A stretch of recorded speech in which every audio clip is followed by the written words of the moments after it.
What's going on, everybody? This is Fry. So we got a lot of Bloons card storm news to cover. First of all, the game is available for pre-registration on Google Play Store, on the Apple Store for iPhones and iOS devices, as well as on Steam for people playing on computers. Now, the devs said that they are not doing any more testing periods, any more betas. When the next time we're going to be able to play the game, it is going to be out for real. They have not given an exact date yet, but as soon as I hear one, I will be the first one to tell you.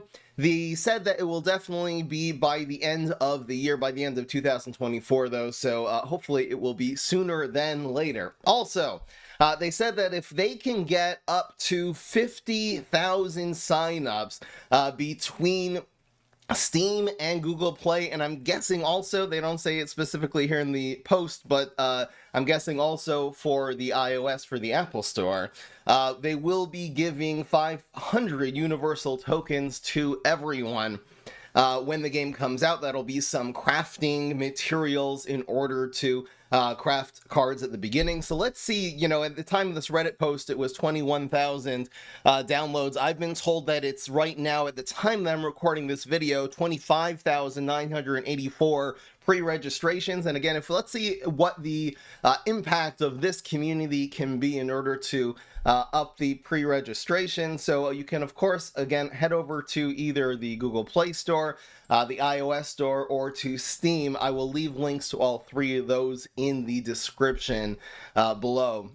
And yeah, let's see if we can really make a dent in this 50,000 and see if we can, you know, get at least another 10, 20,000 from this community alone. That would be super, super awesome.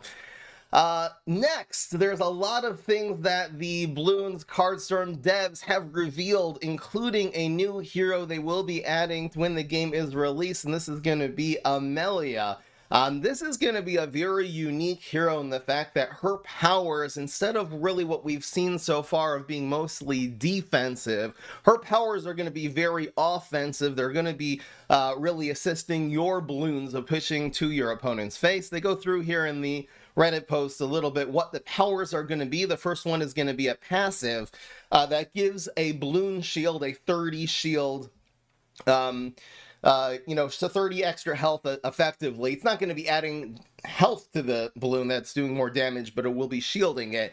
That'll be doing that at the end of every single turn. That's also going to be a passive ability, which is going to be a first ability. So really nice to see that the devs are mixing up the powers depending on the heroes, that it's not always going to be like the middle ability of every hero being the passive. For Amelia, they did make the passive the first one. So again, but this is going to be an offensive power, giving some extra shields to your Bloons to make sure they don't get popped, making your opponent making it a lot harder for your opponent to deal with them. The second skill that Amelia is going to have is going to be making a power card in your hand cost 4 less. So of course this could be used defensively, but it also could be used on cards like Quick Ready. Quick Ready, which is a 6 cost card that makes one of the delay of one of your Bloons 1 less. A very powerful finisher now. You know, with Amelia, that could end up being played for 2, which really will make it a lot more useful in terms of finishing off opponents using big combos. So again, another potentially offensive power from Amelia. And then the third one, power is going to be actually removing one of your opponent's monkeys from the field. Grand disappearance. So I know monkeys are not supposed to be attacking monkeys, but I guess this isn't an attack, it's a magic trick.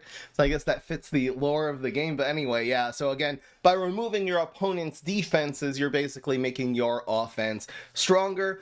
Really, really happy to see that they're putting a lot of variety in terms of the different heroes that they're adding to this game. I hope this won't make problems in terms of game balancing, because again, now if there's going to be certain heroes that are going to be, you know, having powers that they're always going to be in their arsenal, you're playing a lot of Bloons and aggressive decks, and then you're gaining automatically Bloontonium and then using powers on top of that in order to make the aggressive decks even stronger. I hope that won't cause some balancing issues in the game, but I'm sure if there are any problems, they will patch it and work it out, including the potential 2-cost Quick Ready, which is a little bit scary. in my opinion. And another dev post, I just want to show you some cards that they revealed. Now, the funny story behind these particular revealed cards is the fact that the Ninja Kiwi uploaded a trailer to Steam, and people, while watching the trailer, were looking down at some of the cards in the hand of, like, the POV perspective, and they actually found some new cards that had not been revealed yet, so then they screenshotted those and started uploading them to Reddit. So basically, they said, okay, once the cat is out of the bag, we're going to be revealing these. So we have some really significant cards that we're going to be seeing on launch. The first one is going to be the big one. This is a bigger version of the mortars that we saw in the fully playable release. And so this is going to be doing a huge whopping 140 damage with only one reload. It's going to cost 11. And then obviously, like the rest of the mortars, it doesn't actually attack manually. It's going to be hitting something random. By the time you're able to play an 11 cost mortar, you should have a lot of other monkeys that are able to target their small balloons.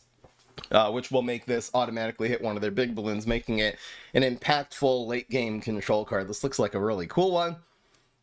Next, we have Druid, which is sort of a hybrid card between being defensive. It does 50 damage every 2 turns on a 2 reload, and then it's going to have also Defender, so it's going to have that ability in terms of being able to attack when your opponent's balloons are leaking. It'll also be doing 60 damage then, if it's because it has Defender plus 10. And also on play, it's going to be healing your hero for 50 health. So it's kind of like a nice mixed bag of different defensive abilities.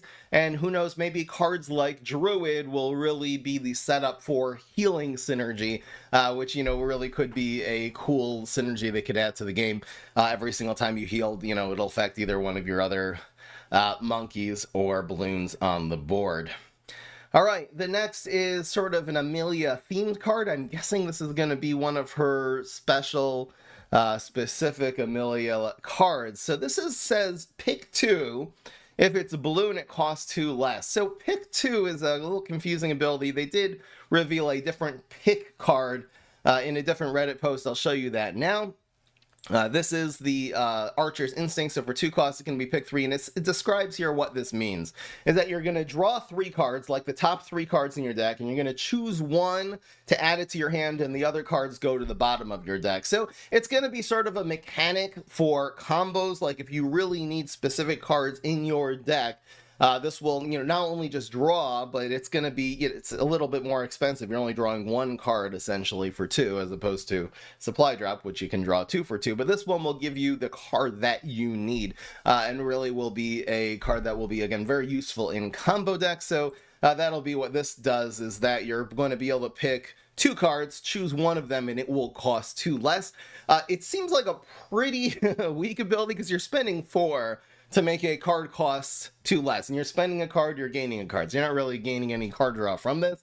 The idea of this is if it's specifically hitting a swarm card. They do explain over here that if, let's say, you are able to hit a swarm balloon, let's say swarm greens that, you know, has 3 charges, so then all 3 of those charges are going to cost 0. So essentially, you're going to be paying for like 6 worth of value of swarm green balloons. So I guess that would be sort of the useful idea of this. Maybe it'll also be a way of setting up some combo that your opponent won't know to play around. Like, you know, if you get a quick ready from this and they see you only have 4 gold left, you will be able to play 4 gold and surprise your opponent. But it seems like a pretty weak card overall. Probably not going to see a lot of play. All right, next we got the Blade Malstrom. So this is going to be Malstrom. This is going to be an advanced version of sort of the tack shooter. So it's going to be a much more expensive one. It has a reload of recharge speed of 4, so it's a very, very slow card. But it does have a passive ability of doing 15 damage to all enemy balloons at the end of every turn. I'm guessing that's going to be even while it's reloading. And that's probably going to be the main use of Blade Malstrom.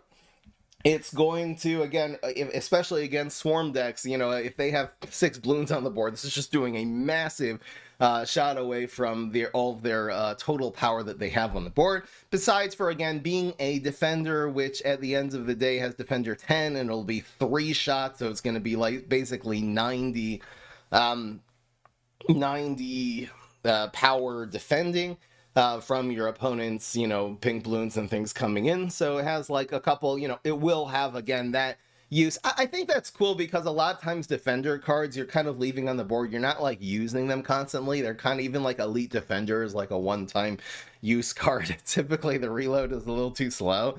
So it's really nice that this is not only defender but also has a passive ability, so at least it's doing something while it's sort of waiting there and waiting for your opponent's balloons to leak. Next, we got Buddy Bloon. This is a really interesting card, and I'm really happy that they're adding a lot of very cool passive abilities to Bloons. Listen to this one. On play, the highest attack power enemy monkey's attack power is reduced to 0. So basically, whatever their highest attack power is, they have a, let's say, an elite sniper, that's going to be 0 until this balloon pops. Either it pops or it leaks. So it's going to be sort of taking away some of their defensive ability for a couple of turns. This also has 2 charges.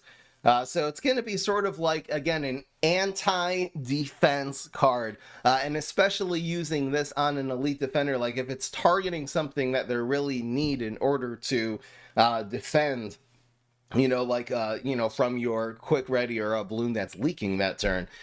This will obviously be a really good way of shutting down defender cards. Really interesting. Then we also have Bolstered Bloon, which is going to gain 20 health. It's not gaining health for your hero. It's going to gain 20 health for the balloon. This balloon will gain 20 health every single time you play a balloon. So it's going to be another card that synergizes with swarm decks. Like you play this and then you play a whole bunch of red balloons, and again, every red balloon that's usually only giving you 20 or 40 health on the board is also going to be giving an extra 20 to the Bolstered Bloon. This is a cool, not only a good way for swarm synergy, but it's also a good way for swarm decks that die really badly to field clear, to a Firestorm, or to Quincy's ultimate ability. This will at least leave some value on the board in the form of one big bolstered balloon, and this will be another thing to have to deal with. This also has a delay of 3, so you'll actually have a few turns in which to spam a lot of cards and maybe make the bolstered balloon super, super big. That's cool. Next we got Volatile Bloon. This is a really interesting card. First of all, 3 costs 200 on a 2 delay. I mean, just comparing that to Ceramic Bloon that costs 2 more is a 5 cost and 200. So this says on pop to deal 100 damage to all balloons. So it's going to be sort of like a high risk, high reward card. That if they are managing to pop this, it's going to do it to all balloons. It doesn't say, the way the card is written right now, it means all balloons on both sides of the board, meaning that this could potentially end up being used as a potential defensive card. Like if you put this on the board, they're either going to take 200 damage, or if they weaken it, you can shoot it yourself using your hero's powers, and you'll potentially be able to bust balloons on the opponent's side of the field. Maybe it really only means on your side of the field, though. It just says to all balloons right now. Really interesting card, and again, if you're really just playing this on the board by yourself, it seems really, really OP to have a 3 cost, 2 delay, 200, and you really just, have this as a setup for a bigger Moab, or, something that you're saving your gold to play the next turn, and, you anyway just want this to be on the board by itself. It seems like a really strong and potentially overpowered card. But yeah, that's really cool. Anyway, guys, that is all the reveals I have for now. There have been also answering some questions, doing an AMA, and revealing some other cards there. I will perhaps do that in a different video. I know I haven't made a lot of Bloon Storms content lately. I just took off a little bit of time from that for personal reasons, but I am back into the swing of things, and I'm really excited for when the game actually comes out to be focusing a little less on news and much more on building decks and gameplay and highlights and all the stuff that you guys are used to on this channel. If you want to hear more Bloons Card Storm news and updates, including when the game is actually coming out, make sure to subscribe. I'll see you in the next one. Peace. This is Fry.